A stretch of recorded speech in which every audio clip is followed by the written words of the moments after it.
in GDP, and this would put GDP above its 2019 peak.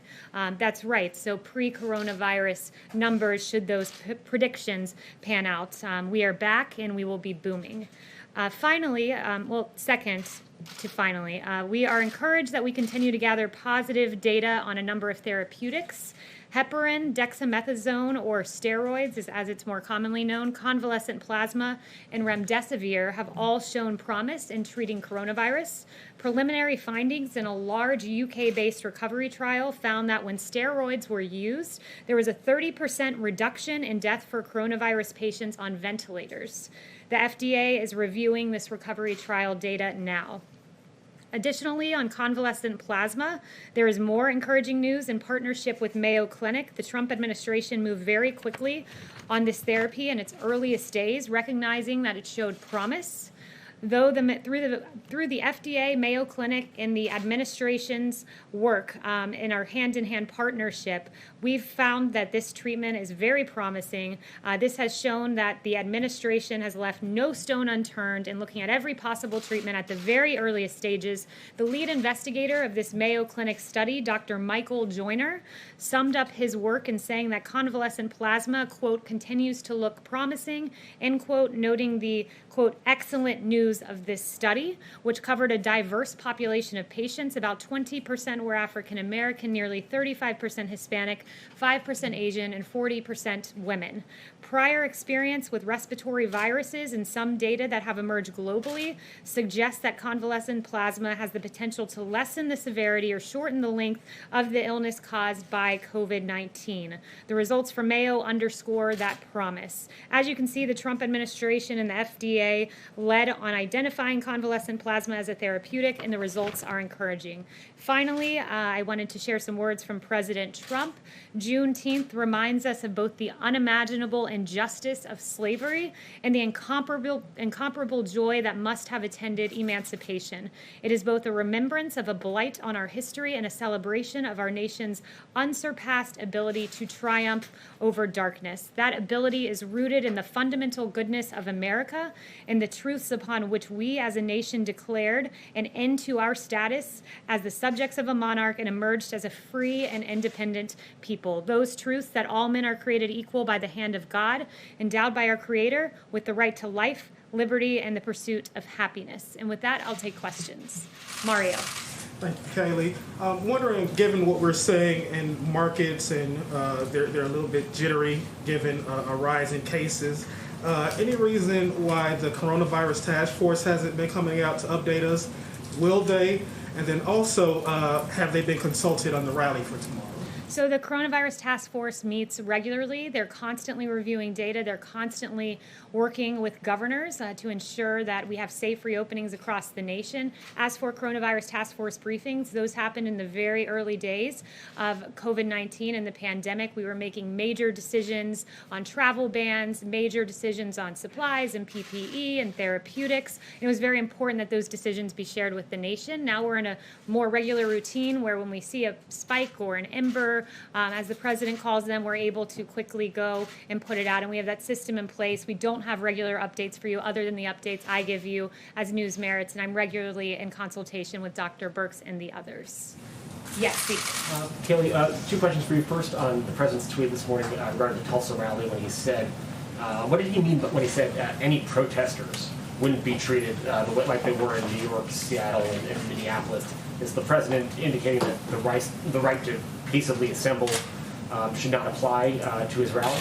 No, that's not at all what he was saying. What the president was noting is that there were inexcusable scenes that we saw play out in New York and Seattle and Minneapolis, and that we would not see Tulsa, Oklahoma look that way. As the Mayor Bynum noted, individuals from organized groups who have been involved in destructive and violent behavior in other states are planning to travel to the city of Tulsa for the purposes of causing unrest in and around the rally, and that was an unacceptable proposition. We will not see things like what we saw in Minnesota, where rioters lit an AutoZone on fire, or also in Minnesota, where protesters torched a police precinct, or in Seattle, where they've now set up a place called CHOP. They've taken over a part of the city, anarchists have, or the pillaging or the ambushing of 2 NYPD police officers who were on looting watch. One was stabbed in the neck and then shot 2 other officers who later arrived on the scene. So those kinds of scenes are unacceptable, and we will not see that in Tulsa, Oklahoma. He doesn't mean all protesters?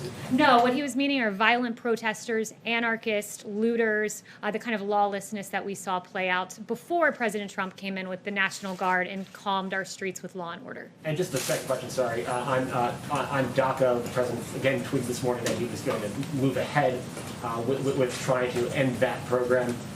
What is the time frame on that? When should we expect to see something from the Department of Homeland Security on that? And why is the president doing that, even when he has conceded that he believes that the immigrants who were brought here as children on no fault of their own should be taken care of? So first, one note on DACA. One thing I would say about yesterday's ruling is that really this was a situation where you had all of the justices saying that President Trump was essentially right on the law on DACA. You had the majority, and the majority opinion, quote, "The dispute before the court is not whether DHS may rescind DACA.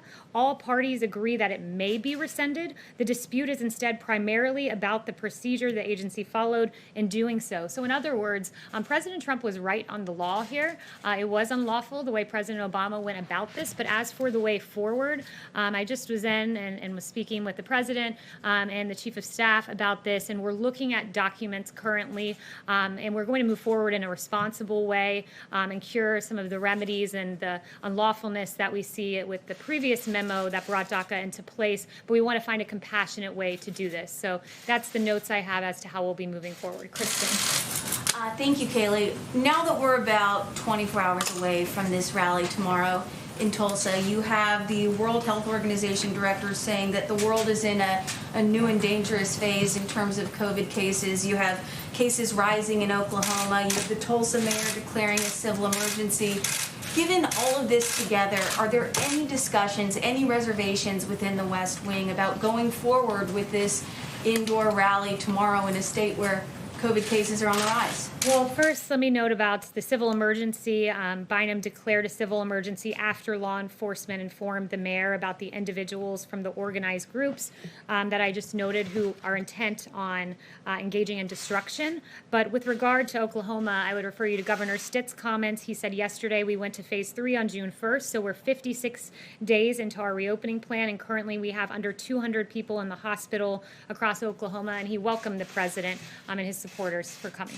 But I guess my question is, behind the scenes, are there any White House officials, just expressing a bit of reservation about going forward 24 hours out? So we are all on board with going to Oklahoma. We're taking appropriate measures like hand sanitizing and temperature checks and masks being provided at the door. But I'd also note to you from the governor of Oklahoma that he says that most of the cases he's seeing are in the 18 to 35 group, where they're seeing a slight increase, and they are asymptomatic individuals, a lot of what they're seeing. And in addition to that, I would also just note that he said that this slight increase was expected as they began to safely reopen 56 days prior. Jen, yes. Hopefully, I'll limit you to 20 questions today. How about that? Thanks, Kayleigh. Will any White House officials be at the rally tomorrow?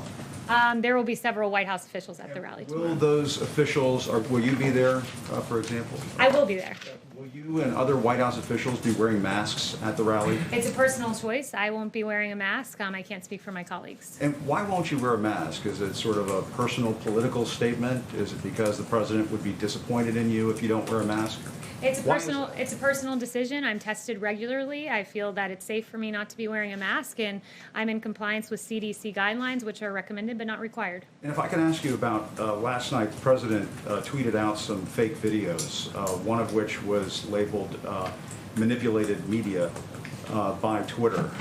Why is the president sharing fake videos on Twitter about 2 toddlers who are obviously showing a lot of love for one another? It seems as though he's exploiting children to make some sort of crass political point. Why is he sharing fake videos? He was making a point about CNN specifically. He was making a point that CNN has regularly taken him out of context, that in 2019, CNN misleadingly aired a clip from one viewpoint repeatedly to falsely accuse the Covington boys of being, quote, students in MAGA gear harassing a Native American elder. That's a harassing video, a misleading video about children that had really grave consequences for their future. So you're saying it's okay to exploit two toddlers hugging one another on a sidewalk to make some sort of political point? As you know, the president has described members of the press as fake news during the course of this administration.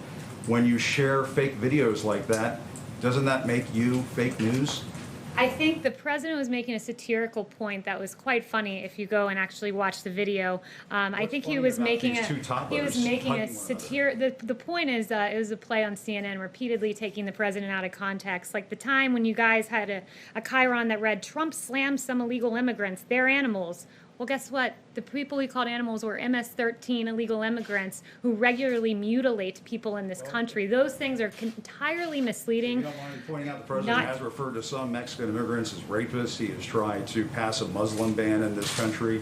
He has described black NFL players as sons of bitches if they take a knee during a football game.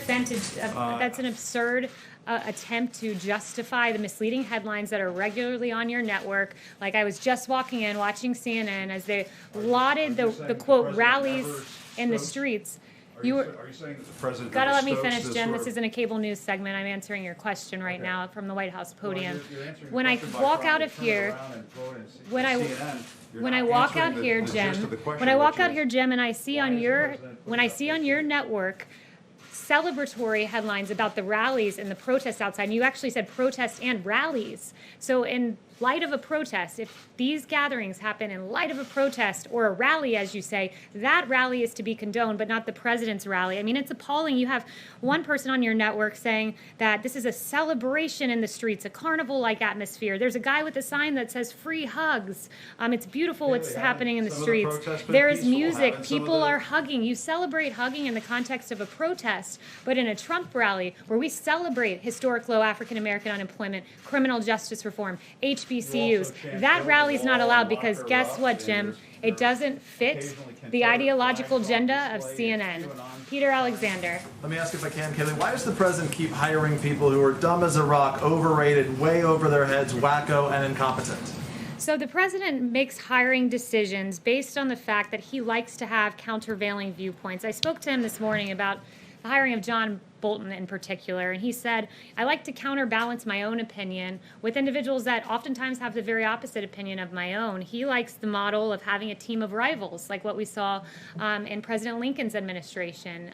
I've been a part of that. I often see rigorous debate, and the president uses his gut and makes the best decision as to how to move forward. So that's what goes into his hiring practices, and I think the team of rivals with President Lincoln worked quite well. There's obviously value in hiring a team of rivals. It's worked well in the past, but then if you're going to hire rivals, why hire rivals who are dumb as a rock, overrated, way over their heads, wacko, and incompetent? How does that help Well, the sometimes president those govern the rivals country? prove those labels to be true, and that's he says he hires the particularly best true people, in so the does it reflect that's on the president, particularly Kayleigh? true in the case of John Bolton, who repeatedly praised the president, then turned. He's been widely criticized by the New York Times for his book. I think John Bolton has proven himself to have those labels as true. Let me follow up just Yes. to Jim Metzger. Just on Juneteenth, Kayleigh, it's important. If I can follow up quickly, just on Juneteenth, if I may. We're it's not going to get to important. everyone in the room. The 20-question rule applies to everyone. Okay. Yes. So I'll take the 20 questions if it applies to everyone. Then I've only done 2 so far. For my third one, I'd like to ask, does the president support Juneteenth as a federal holiday? And yesterday, in an interview with the Wall Street Journal this week,